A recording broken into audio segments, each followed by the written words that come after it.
Banyak banget yang nanya ya. Ini gue pilih-pilihin dulu pertanyaannya.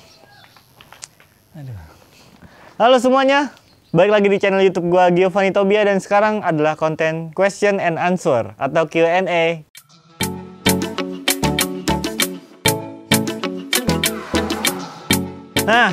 Jadi New Jupiter MX ini lumayan banyak yang nanya-nanya ya, kayak seputar mesinnya atau kendala-kendalanya. Jadi di video ini bakalan gua bikin jawaban-jawabannya dan gua ulas sedikit tentang motor ini. Jadi yang nanya juga udah lumayan banyak. Tadi udah gua susun dan langsung aja ke first question dari Charsan Linke. Nah, dia nanya, "Bang, kalau nggak bisa di starter itu kenapa ya? Cuma lampu indikatornya nyala tapi kedip doang."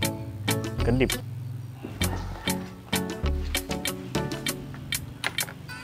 Nyala nih ya.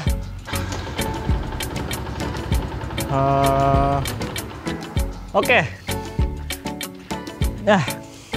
Jadi kalau menurut gue ini, kalau lampu indikatornya nyala berarti akinya masih berfungsi cuy.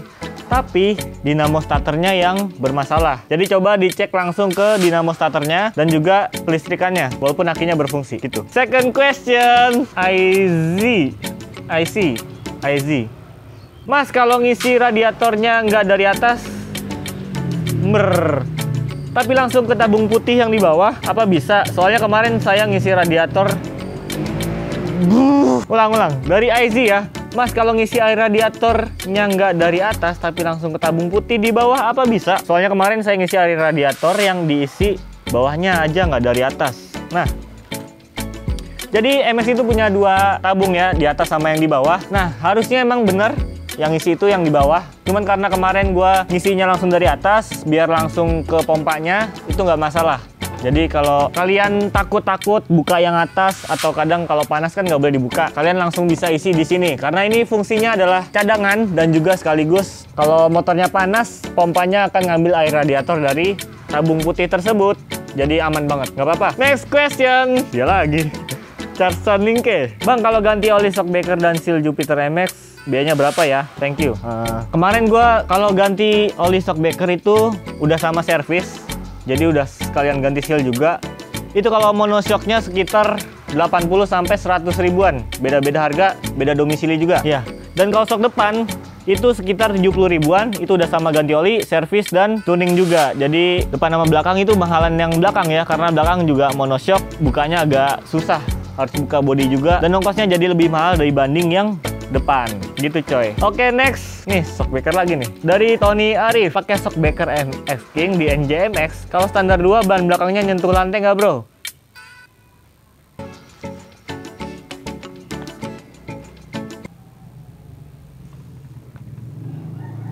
Next question, Bang, shock MX dari Arta Putra. Bang, shock MX King PNP kah dengan NJMX? Jawabannya ya, PNP, plug and play. Jadi tinggal pasang, nggak usah ngerubah dudukan, nggak usah pakai peninggi segala macem. Tapi punya MX King itu lebih tinggi 1 cm. Jadi harusnya sih mentok ya, tapi karena ini di custom lagi, jadi dia agak jarak sedikit. Karena kalau mentok tuh nggak enak bro, mentok tuh nggak enak. Ya, mentok itu nggak enak. Jadi kalau kondisi jalanannya lagi nggak rata, tiba-tiba bannya mentok, standarnya nggak bisa menyangga motornya dengan baik, itu bahaya buat motornya, terjatuh. Kalau udah jatuh kan, iya, yaudah. Pertanyaan selanjutnya dari Abdul Hamid. Oke, maaf bang, mau tanya, itu MX selama 6 tahun monoshocknya udah pernah diganti belum? Terima kasih. Barusan udah dibahas, jadi skip 10 detik. Ya, udah pernah diganti pakai MX dan udah di custom juga, jadi lebih stabil dan juga agak dipendekin. Jadi hasilnya kayak gitu tuh. Oke, next question dari Amin doang, lagi-lagi nanyain tentang shockbreaker ya. Emang rasanya tuh MX itu shockbreaker orinya emang terlalu empuk dan kurang stabil, tapi terlalu empuk. Biasanya kalau buat perkotaan agak-agak nggak terlalu ngebut, enak sih. Cuman kalau buat gua kurang suka. Dia nanya nih dari Amin doang, pakai shock original NJMX sama MX King lebih empuk dan stabil mana? Kalau empuk itu lebih empukan orinya NJMX, tapi kalau stabil lebih stabil punya MX King. Nah, gua custom stoknya, shocknya ini gua custom biar empuknya dapet, stabilnya juga dapet. Jadi hasilnya kayak gini. Ya. Dan selama gue pakai nggak ada kendala, tetap stabil buat nikung, tapi empuknya juga dapat. Dan yang penting nggak mentok ground clearance-nya, gitu. Next question dari Gino SM. Namanya aneh ya. Dari mana bro? Ban, ukur ban, bang lagi apa ban ya? Bang, bannya ukuran berapa? 100/80 ring 17, peleknya 3,5 inch. Lebarnya kira-kira segitu dan ukuran banyak kayak gitu. Pakai merek Maxxis Extra Max. Oke, next question dari AFM Jack. Jack FM Jack. Ini kayak radio yang di sebelah itu ya. Ya namanya emang gitu sih. Bang, pakai aki yang tahan lama tuh apa? Aki ya, kalau aki pengalaman gue tuh pakai GS Astra itu lumayan awet, sekitar 2 tahun 3 tahun. Terus NS kalau nggak salah, NS yang warnanya oranye-oranye kuning gitu, tuh lumayan awet juga. Tapi ini ada yang lebih awet. Lihat bro.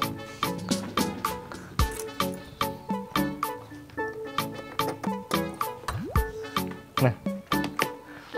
Jadi sekarang gue pakai aki dari Motobet MT-Z5S, dan ini bukan aki biasa, jadi pakai gel, bukan aki kering atau basah, tapi gel. Dan ini lumayan awet, tuh ada tanggalnya tuh 14/09/19, jadi baru sekitar setahun lebih. Jadi itu aki gue Motobet MT. Tapi intinya ini motor semenjak pakai aki itu lumayan awet, dan karena gue pakai lampu ini RTD 6cc, pakai kipas juga yang pastinya butuh aki yang lebih banyak. Tapi semenjak pakai Motobet, motor jadi lebih ringan starternya, terus lampunya terang dan juga kelistrikannya normal. Ini nggak di endorse ya? Ya kalau mau endorse silakan. Nah, next question dari Wall Gaming, mengerti motor ya? Oh ini nih, ini bukan pertanyaan ya. Senang banget dengerin suara knalpot MX yang halus.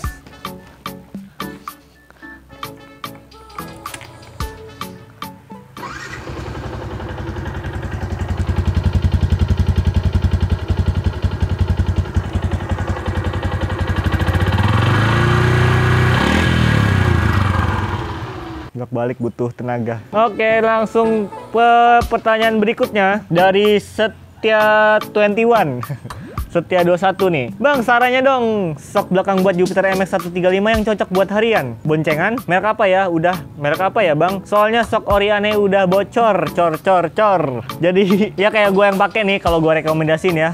Gue pakai sendiri punya MX King tapi udah di custom. Kalau kalian mungkin kan kalau sok MX King tuh sekitar 4,5 sampai 500.000, agak mahal tapi worth it. Saran gue sih kalau nggak pengen terlalu mahal itu di custom di tempat shockbreaker yang terpercaya dan berkualitas juga. Jadi di sana bisa benerin shock yang udah bocor. Gue punya kenalan juga temen bengkel yang bisa benerin shock, khususnya domisili Bekasi, dan dia bisa benerin yang bocor jadi baru dan lebih mantep lagi.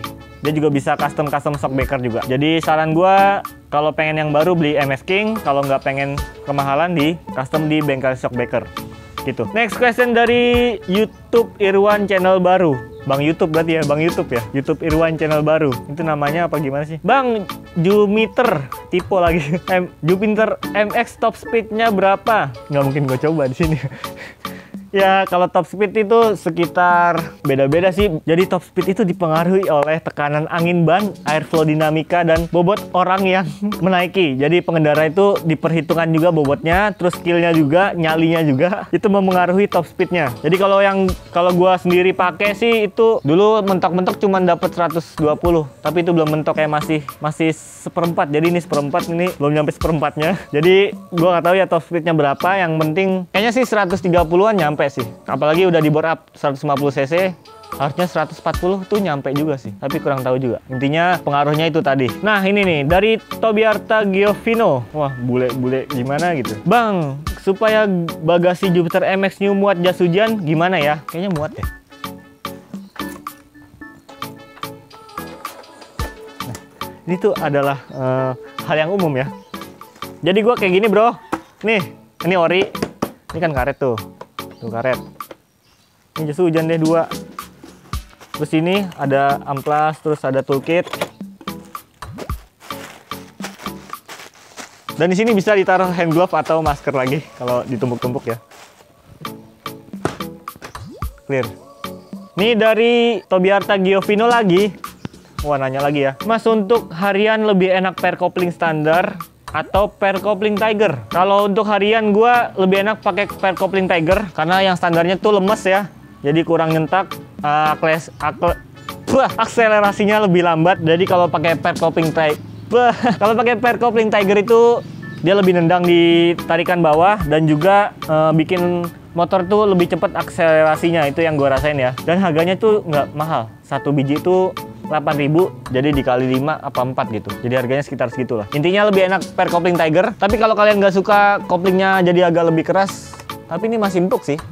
Ya, tetap enak. Tetap enak. Udah. Next question dari Januar El Azam. Sam. Bang, buat jaga-jaga agar nggak cepet turun mesin gimana bro? Dan partnya apa aja yang tiap servis dicek? Nggak usah dipakai. Kalau mau awet ya nggak usah dipakai. Nah, kalau buat jaga-jaga ya, itu gampang. Oli motor rutin 2000 km diganti, radiatornya dicek, kalau kurang ditambahin, karburator itu setiap 4000 km, rantai dicek jangan sampai kering, tekanan ban itu juga dicek karena tekanan ban yang kempes itu mempengaruhi kinerja dari mesin. Asik, ilmiah banget nih. Jadi mesin itu kalau bannya kempes, angin gimana sih? Tekanan ban kalau bannya kurang angin, itu mesin jadi bobotnya lebih berat dan traksi ban terhadap jalanan itu lebih nempel, makanya dia menimbulkan tarikan yang berat. Ribet ya.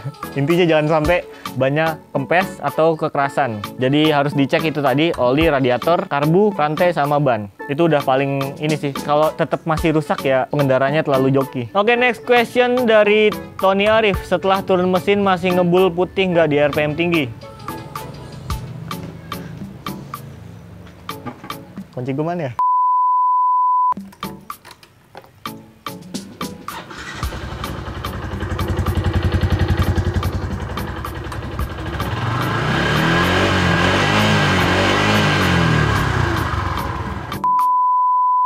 Ini motor mati nyala. Nah, kalau di RPM tinggi, waktu pertama-tama gua turun mesin terus inrayan, itu karena masih inrayan gue pakai ngebul putih. Tapi sekarang udah enggak, udah bener. Terus udah karena jarang dipakai juga, tapi tetap di servis. Jadi motornya mulus-mulus aja, nggak ada ngebul putih lagi, jadi aman. Next question dari Patris Hani. Halo bro, kenapa bisa turun mesin bro? Wah, gua pakai balapan. Ya karena waktu itu, nih cerita agak sedih aja. Jadi karena pandemi, gua jadi pakai ini motor untuk ojek online. Jadi itu kisah hidup. Kok berebet ya. Jadi intinya waktu itu buat boncengan terus kan. Jadi bebannya berat, terus jarak tempuhnya jauh. Jadi mesinnya terbebani. Dan kinerjanya juga bekerja keras banget mesinnya. Jadi makanya dia bisa turun mesin. Apalagi setelah dari 2014 sampai kemarin tuh 2020-an baru turun mesin. Itu lumayan lama sih untuk umur motor yang jarak tempuhnya lumayan. Ini by the way motor gue udah sekitar 78.000 km. Jadi lumayan lah ya. Ya intinya gitu. Next question dari Kang Benny. Halo Kang. Itu ada Kang juga tuh yang sebelah tuh yang musik-musik, nggak tahu lah. Nah, berapa harga benerin turun mesin and diselah nggak nyala-nyala? Kalau harga turun mesinnya langsung cek di video ini, udah dijelasin semua harganya berapa.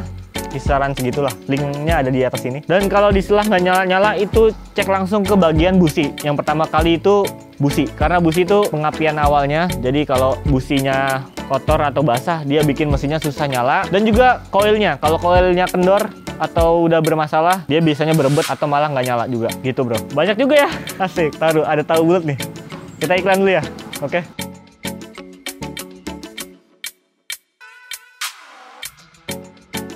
Sambil gue lihat-lihat nih pertanyaan-pertanyaannya. Next lagi langsung dari Jafar Muhammad. Servis atau turun mesinnya di bengkel mana? Kira-kira nggak sampai 1 kilo dari sini, jadi deket banget. Ini motor tinggal taruh depan, servis, pulang lagi.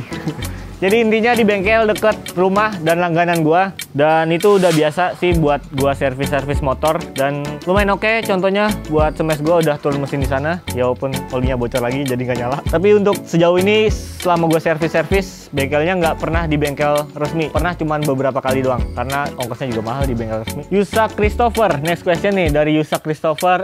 Pakai oli apa bang? Sebelumnya pakai Castrol, pernah Castrol Power One yang 1 liter. Terus Shell AX7 yang 1 liter. Dan sekarang pakai oli yang ada di atas ini linknya. Udah baru aja gua upload kemarin, jadi langsung cek aja.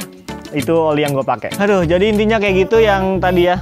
Udah dari awal sampai pertanyaan kesekian, gue nggak tahu nih pertanyaan keberapa ya, lupa ya. Dan kalau ini masih banyak banget sebenarnya pertanyaan yang belum kejawab. Dan kalau kalian yang belum terjawab pertanyaannya, langsung aja tulis komen di kalau kalian yang belum kejawab pertanyaannya, langsung tulis saja komen di bawah ini. Menurut kalian pertanyaan-pertanyaan apa yang belum terjawab, nanti gue jawab di part 2. Jadi gue akan bikin video selanjutnya tentang Q&A. Harusnya nggak cuman MX ini ya, bisa Karisma, bisa Smash, MX King, GTR, bahkan CBR Beat atau motor-motor lainnya. Kalau ada pertanyaan langsung aja tulis di komen di bawah ini ya, karena ini video Q&A, jadi kalian tulis komen tentang pertanyaan apapun.